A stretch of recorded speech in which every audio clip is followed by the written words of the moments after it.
Hey guys, I'm back to read chapter 4 today, and it is titled The Uncertain Life of an African Farmer. To me, graduating primary school and being a scientist was loads better than farming, which by then was taking up a lot of my time. As much as I enjoyed my holiday break, most of it was filled by helping my father prepare the maize for harvest. I remember maize as corn. In Malawi, maize is as important as the water we drink. We eat maize for every meal, mostly in the form of sema, mixing maize flour in hot water. When it becomes too thick to stir, you scoop it out and form cakes in the shape of hamburger patties. To eat sema, you tear off a piece and roll it into a ball in your palm. Then, use it to scoop up your relish, stewed spinach, pumpkin leaves, or whatever happens to be in season. If your family is fortunate, maybe you have some eggs, chicken, or goat meat to go along with it. My favorite meal in the world is sema with dried fish and tomatoes. Yum. As I said, sema is so important to our diets that whenever we go without it, we feel like a fish out of water. For instance, let's say that someone from America invites a Malawian to dinner and serves plates of juicy steak and mashed potatoes, followed by great slices of chocolate cake for dessert. If there's no sema, the Malawian will probably go home and tell his brothers and sisters, "There was no food there, only steak and mashed potatoes. I hope I can sleep tonight." Growing a good maize crop is difficult and takes a whole year.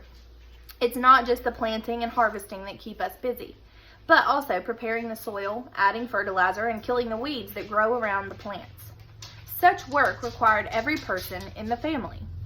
My sisters helped with the planting and harvesting, but mostly they assisted my mother around the house, fetching water and firewood, cooking and cleaning, and helping take care of the little ones, which meant that most of the field work fell on me. We began in July, when we cleared the remnants of the previous season's harvest. We collected the old maize stalks and placed them into piles. Once they were arranged, Jeffrey and I set them on fire. The best thing about burning stalks were the grasshoppers. The insects liked to burrow in the piles, and once they saw smoke, swarmed out by the hundreds. We caught them and put them into sugar bags. How many do you have, Mr. Jeffrey?" I'd ask, huffing through the smoky fields. "Lots," he'd say, holding up his bag. "Maybe 50. "Yeah, same here. Shall we eat?"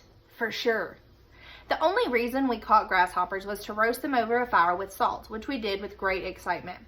This might sound disgusting to some people, but trust me, there's nothing more delicious than crunchy roasted grasshoppers with sema. Of course, Jeffrey and I weren't supposed to be hunting and eating grasshoppers while we worked, but in Malawi we have a saying, "When you go to see the lake, you also see the hippos." The hardest work in farming was making ridges.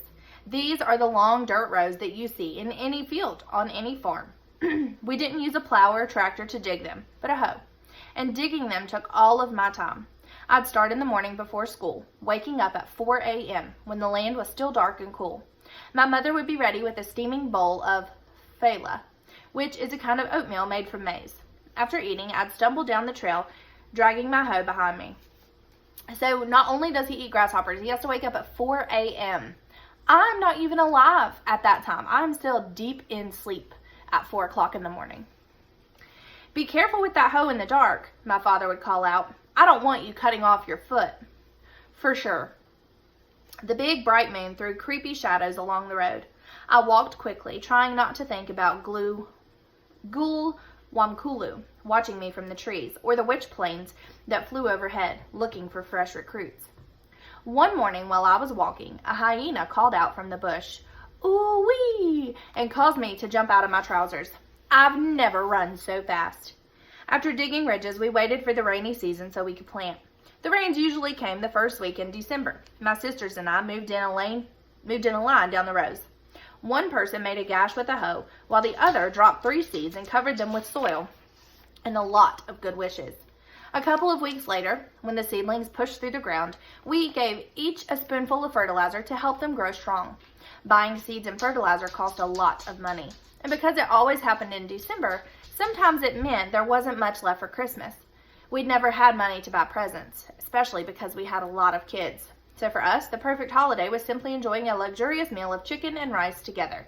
If there was any money left over, perhaps we'd get a bottle of Coca-Cola from the market, along with some dandy sweets. Then, after December, all the money was gone. Worse, by this time, most families' maize supplies were also running low. Outside, it rained night and day. It was a time when people tightened their belts and waited for the harvest, which didn't arrive until May. That's when the maize stalks finally stretched above my father's head, and a whole green field would whisper your fortunes in the wind. Harvest was like one giant party. Everyone in the family headed into the rows and worked from sunup till sundown, singing, telling jokes, dreaming about the great meals to come. After we'd spent a week shucking the ears, the maize was placed in giant bags that went back in the storage room, giving us another year's worth of delicious food. In a good harvest, the bags rose to the ceiling and spilled into the hallway. For poor families like ours, it was like putting $1 million in the bank. Sorry, my kitty cat jumped up on the desk. But that was in a normal year. In December 2000, everything went terribly wrong. Our first problem was the fertilizer. For years and years, the Malawian government made sure the price of fertilizer and seed was low enough so every family could afford a crop. But our new president, a businessman named Bakili Maluzi, didn't believe the government's job was to help farmers. So, that year, the price of fertilizer was so expensive that most families, ours included, couldn't afford to buy it. That meant when the rains came and the seedlings pushed their way through the soil, we had nothing to give them. "Sorry, guys," I said as I stood in the field. "You're on your own this year." For those farmers who were able to afford fertilizer, it hardly mattered anyway, because as soon as the seedlings showed their tiny faces, the country began to flood. Heavy rains fell for days and days, washing away houses and livestock, along with the fertilizer and many of the seedlings themselves. Our district survived without much damage, except that after the rains finally stopped, they never came back. Malawi entered a drought, which means no rain at all. With no rain, the sun rose angry in the sky each morning and showed no mercy on the seedlings that had survived. By February, the stalks were wilted and bent toward the ground. By May, half our crop was scorched. The plants that remained were only as high as my father's chest. If you took one of the leaves in your hand, it would crumble to dust. One afternoon, my father and I stood in the field and studied this destruction. "What will happen to us next year, Papa?" I asked. He let out a sigh.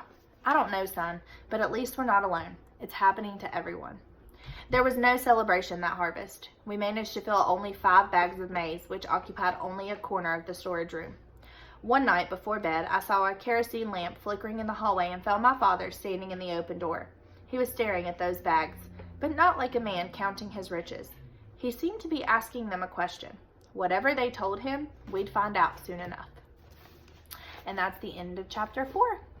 So I'm seeing some struggles start to happen, and my dog and cat hate each other.